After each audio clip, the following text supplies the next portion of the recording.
അപ്പോൾ ഇത് vegetarian omelette ആണ് കേട്ടോ. കണ്ടാൽ ഓംലെറ്റ് തന്നെയാണ് എന്ന് തോന്നും, പക്ഷേ വെജിറ്റേറിയൻ ഓംലെറ്റ് ആണ്.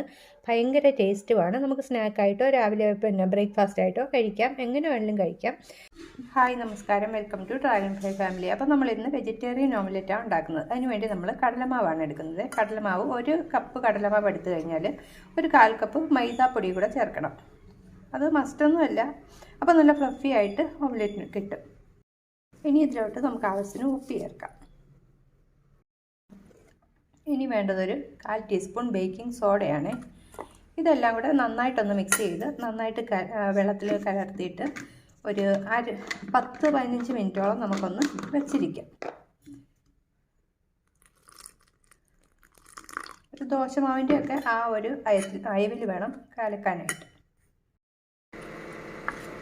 ഈ ഒരു അയവിന് വേണം കലക്കിയെടുക്കാനായിട്ട്. ഞാനൊരു ഇച്ചിരി മുളക് പൊടിയും കൂടെ ചേർക്കാറുണ്ട്. ഇഷ്ടമാണെങ്കിൽ ചേർക്കാം കേട്ടോ. നല്ല ഒരു ടേസ്റ്റും ആയിരിക്കും, നല്ല ഒരു കളറും വരും. ഒത്തിരി വേണ്ടത് ഉള്ളി വേണം, തക്കാളി വേണം, ഒരു കൊച്ചു കഷ്ണം ഇഞ്ചി, മുളക്, കുറച്ച് മല്ലിയില, ഇതെല്ലാം ചെറുതായിട്ടൊന്ന് അരിഞ്ഞെടുക്കാം. ഞാനിത് കുറച്ച് നേരം വെച്ചിരുന്നിട്ടാണ് ഈ ഐറ്റം എല്ലാം ഇതെല്ലാം ഞാൻ അരിഞ്ഞെടുത്തിട്ടുണ്ട്. ഇഞ്ചി, പച്ചമുളക്, ഉള്ളി, തക്കാളി, മല്ലിയില, ഇതെല്ലാം കൂടെ ഒന്ന് മിക്സ് ചെയ്യാം നല്ലപോലെ. ആണ് എൻ്റെ ഫ്രണ്ട് കേട്ടോ. അപ്പോൾ ഇനി നമുക്ക് ഓംലെറ്റ് ഉണ്ടാക്കാൻ തുടങ്ങാം. അതിന് കുറച്ച് നെയ്യോ ബട്ടറോ വേണം സ്പ്രെഡ് ചെയ്യാനായിട്ട്.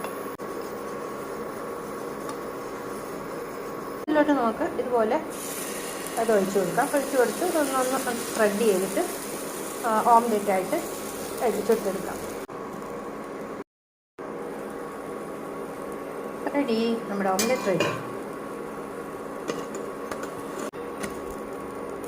അപ്പോൾ ലുക്കിലൊക്കെ നമ്മുടെ ഓംലെറ്റ് പോലെ തന്നെ ടേസ്റ്റ് ഭയങ്കരമാണ് കേട്ടോ. അപ്പോൾ ഉണ്ടാക്കി കഴിച്ച് നോക്കണം.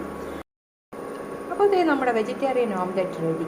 ടേസ്റ്റ് ലുക്കൊക്കെ കണ്ടില്ലേ, ഓംലെറ്റ് അല്ലെന്ന് ആരും പറയത്തില്ല. ടേസ്റ്റും അതുപോലെ തന്നെ കേട്ടോ, ഭയങ്കര ടേസ്റ്റാണ്. സോസൊക്കെ കൂട്ടി കഴിക്കാം, അല്ലെങ്കിൽ ചട്നി എന്തെങ്കിലും കൂട്ടി കഴിക്കാം, നല്ല ടേസ്റ്റാണ്. അപ്പോൾ നമ്മുടെ വീഡിയോ ഒക്കെ ഇഷ്ടപ്പെടുകയാണെങ്കിൽ സബ്സ്ക്രൈബ് ചെയ്ത് സപ്പോർട്ട് ചെയ്യണേ. താങ്ക്